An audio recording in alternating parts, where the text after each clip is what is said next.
Hi, this is MrByZ from Galaxy of Toys and Collecting Cosmos, and today I'm going to be talking about the AT-AT toys through the years. This is the original Kenner vintage AT-AT. In fact, this is the one that my grandmother gave to me when I was about 6 or 7. I think it was about 1981 or 1982. It was a really cool toy for its day. And I know I'll be talking about some of the more modern stuff, but I mean, consider what we had in here. We have an opening cockpit. You can see 2 figures in there. I don't know about most of you, I would usually put an AT-AT driver and an AT-AT commander in there. It has chin guns, we'll talk about those in a little bit. And you can open this up. Maybe open it up, there we go. And it had lots of space in here. You could store snow troopers in here. One of my favorite things was the mini rig, the Interceptor 4, that it actually shows in the box. It would go inside the AT-AT. Now, AT-AT does a few things. Of course, the legs move and make that wonderful clicking sound that we probably all remember. But it also has a little bit of electronics. What you have to do is there's a little deal in here that you can use to move the head back and forth. You can even move it up and down by pressing forward and back. But it will also, when you press the button, light up and kind of make a sound. Now, of course, on the chin gun, as you see, one of mine's kind of discolored. That's because years ago, my AT-AT set a little note close to a heater, and it melted one side of the underneath the chin gun area. And I actually I lost the other chin gun. I made a mold of it, the remaining one, to create that one. I've actually had to replace the underside of the head on my AT-AT with another one, just because of the melting of that previous head. So I'll give you a little bit of kind of look at the underside of the AT-AT too, just to see the kind of detail that Hasbro actually would put into, sorry, not Hasbro, Kenner would put into even the underside of a big toy like this. It took 2 D-cells. This is the Power of the Force 2 AT-AT that came out in 1997. At first glance, it looks identical to the original Kenner AT-AT, but it had a few new improvements to it. The basic mold is the same as the Kenner AT-AT, but one of the first additions I made were these side guns right here, which are definitely different from the original AT-AT, and you can fire projectiles with them, like so. The electronics are a little different, and the inside actually has kind of a console there. We still have our little lever to control the head and go up and down and back and forth, but you can't actually make sounds. There's no button to do that. And I'll get to that in just a minute. We just showed the inside of the cockpit has new decals, but again, it's the same mold. And one other feature it has is you have the rope down here, so that you could pretend that you were Luke attached to this little guy right here, and pull Luke up so that he could put a thermal detonator or a bomb or whatever it was into the AT-AT to make it blow up. Like I said, the electronics are a little new. They've got 3 buttons in here. The walking sound.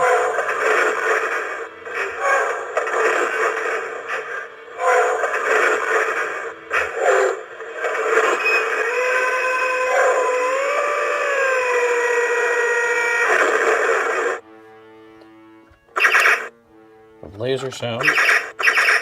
And then... Yes, Lord Vader. I've reached the main power generators. The shield will be down in moments. You may start your landing. All troops will debark for ground assault. Distance to power generators, 17.28. Target, maximum firepower.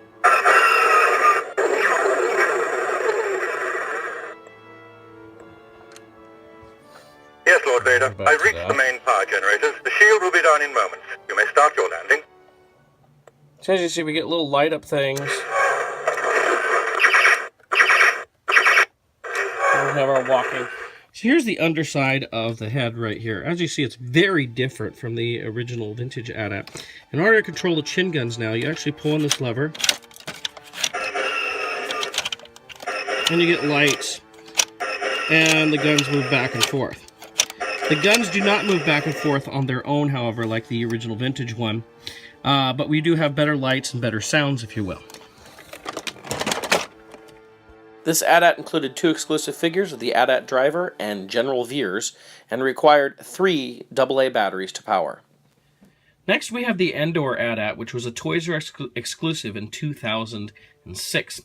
And this one, it's almost identical to the previous AT-AT from '97, but obviously you can see the paint is a little different. It has more of this indoor weathering, which is a little green and brown added to it. I don't know if it was really muddy where it was walking or if it stomped on Ewoks. Most of it's basically the same. In fact, I didn't buy this for a long time because I thought, well, I don't need this. It's the same thing. It just has some new paint. I really don't need it. And then it all of a sudden occurred to me, it's not going to talk about starting Vader's landing and everything on Hoth. And sure enough, the inside's a little different. As you can see, we have more of an Endor-themed picture inside here. And our sounds, we still have the walking sound, which is the same as the previous. We still have the laser sound, but here we have a couple new sounds for that. The chin gun works exactly the same. In fact, it's most of the same except for that and the weathering on it. These are actually fetching a pretty good penny on eBay now, which is kind of surprising. I'm lucky to have picked this up about 4 years ago when people weren't as interested in them, so I felt lucky with that. This AT-AT actually included an exclusive AT-AT driver and Biker Scout, and the Biker Scout was interesting because it was the first one where we got the flip-up visor on him.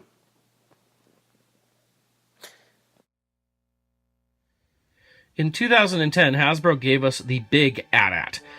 So named because it's much bigger than any previous AT-AT. As you can see, if I put the previous AT-AT in front of it, it's quite a bit taller.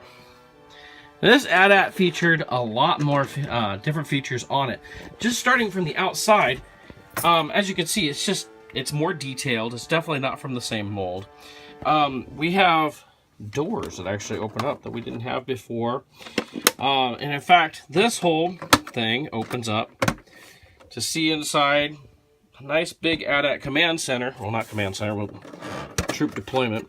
But it also opens from the other side, so you can actually get at it from both sides. The cockpit head is much more detailed, and you can fit a lot more figures in there now than the two that we previously had. The electronics are also well updated. They're controlled by these three buttons right here. Basic laser sounds. Rebel Snowspeeder Squadron approaching on your flank. All sorts of things we didn't hear in the movie. Forward deflectors at full power.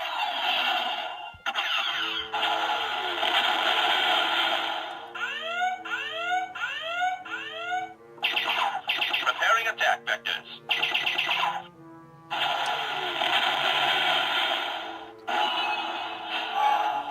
We have our walking sound, of course, again.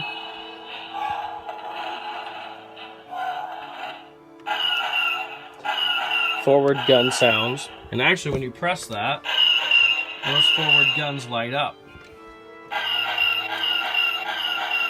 Prepare to target the main generator. Target maximum firepower.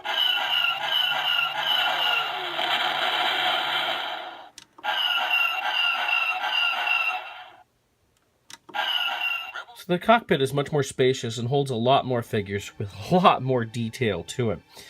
And if we press the button, we get a couple different things. Target the rebel scum. Again, some phrases not right out of the movie. I've reached the main power generators. All troops will debark for ground assault. Don't fail me. Prepare to target the main generator. Primary guns charged and ready. Target maximum firepower.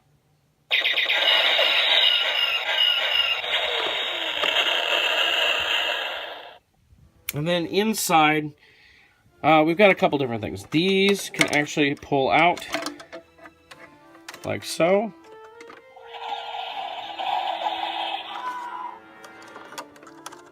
And we can use, it's got a little wheel right here. We use this to lower. It was lower. There it goes, going back up. Okay, to move those back and forth. Inside, we can hit this button. Blizzard Squadron, objective completed. Red lights. We get the great red lights. Of course, we all remember that from the movie, right? Launch speed of Biker. recon patrol. Rebel forces in range. Rebel snowspeeder squadron approaching on your flank.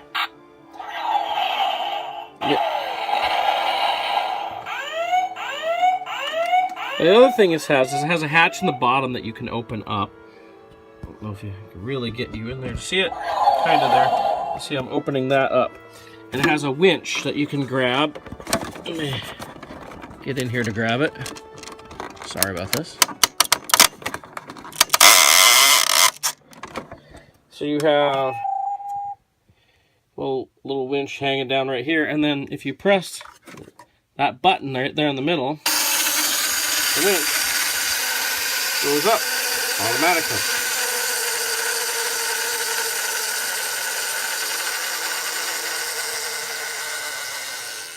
So lots of play value to this, which is pretty impressive. Also, we have the controller for the head right here, which if we unhook this right here, it drops the head down. You can bring this up. Has little extra guns if you want. And you can use this to turn the head back and forth and up and down. Like that. Final thing that this has is you can pop open the back and you have a speeder bike inside. In fact, if you press this button, the speeder bike pops out. So as you can see, plenty of details to this, lots to it, quite fun. Really cool toy, really cool collectible. I know these are going pretty high now. For a little while, I think this started at $150 when it first came out, but very cool. If you can get one, it's awesome. One last bit, I thought I'd show you some of the underside details since I didn't really get into this. You can move the front lasers back and forth and make sounds with that. We have projectile launching side guns and the underneath of the whole thing. So here's the hatch right here. You can open up for the winch to come down and you can have loot go up there, or you can just drop a snowtrooper down, whatever you want. This AT-AT also boasts something we hadn't seen much before of, and that is these. I actually have these little posts that go on the inside. Very well detailed with this. This AT-AT included one exclusive AT-AT driver, as well as the speeder bike, and took 3 AA batteries. The next AT-AT I'm not going to spend a whole lot of time on because it's virtually identical to the previous one, only it's a darker color gray, and it has the Endor muddy footprints once again. So it was an Endor AT-AT. It was released as a Toys R Us exclusive in a Return of the Jedi vintage box, but everything else about it is the same. The lights, the sounds, all the interior. He even talks about snow speeders and all that.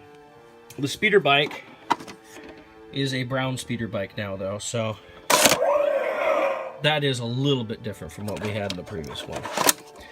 Otherwise, basically the same toy, just a little bit differently colored. This AT-AT included an exclusive AT-AT driver who's slightly variant in color with the black boots and black gloves.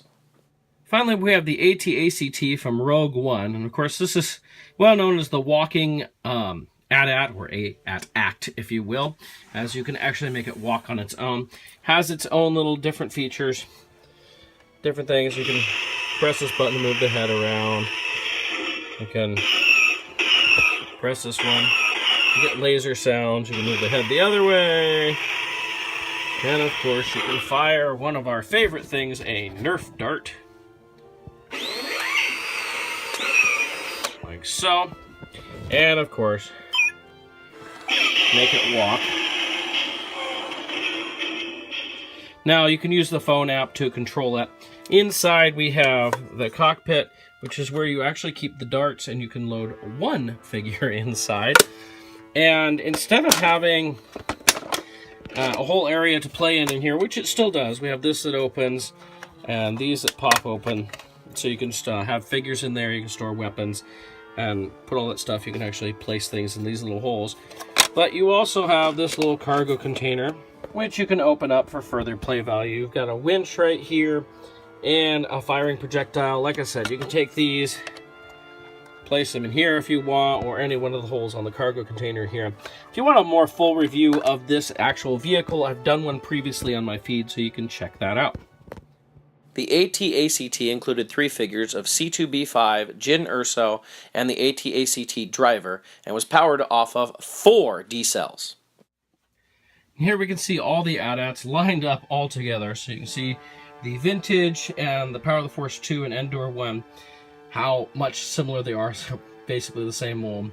When you get to the big AT-ATs, you can see the color difference between those two. And finally, the AT-ACT, which stands about the same height as the Power of the Force 2 or the Vintage AT-AT. Thank you for joining me on this look at the AT-AT toys through the years. I know I didn't cover things like Micro Machines or some of the smaller stuff. I was trying to stick to just the action figure items. If you'd like to see me review anything else, anything at all, just go ahead and leave it in the comments below. I'm also sorry for the delay between my videos. I was doing them about every other week or 2 a month at least, and I got married this last month, so had a lot going on with there. So I'll be back with some more videos here in the future. Thank you very much.